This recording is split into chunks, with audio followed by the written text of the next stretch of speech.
Hello అండి అందరికీ. ఈరోజు నేను నా స్టైల్లో నేను పొట్లకాయ కర్రీ చేస్తున్నాను. నేను మా ఇంట్లో ఎలా చేస్తాను ఈజీగా అనేది. ఇందులో ఏ మసాలాస్ ఏమీ వేయనండి. నేను చాలా సింపుల్గా చేస్తాను.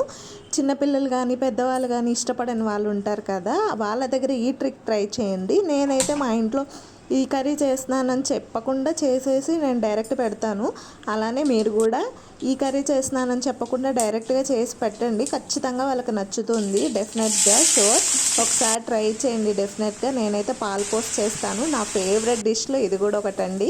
చాలా చాలా బాగుంటుంది. అలాగే మనకి ఏ కూరగాయలు కూడా ఇది బాగోదు అది బాగోదు అని ఉండదండి. మనం చేసేదాన్ని బట్టి, మనం వేసే ఇంగ్రీడియంట్ని బట్టి ఉంటుంది ఆ టేస్ట్ అనేది. ఒక్కసారి ఇలా ట్రై చేసి కామెంట్ చేయండి. అలాగే నా వీడియోస్ కనుక మీకు నచ్చితే, కావాలి అనుకుంటే లైక్ చేయండి, షేర్ చేయండి, సబ్స్క్రైబ్ చేసుకోండి. Thank you. Bye bye.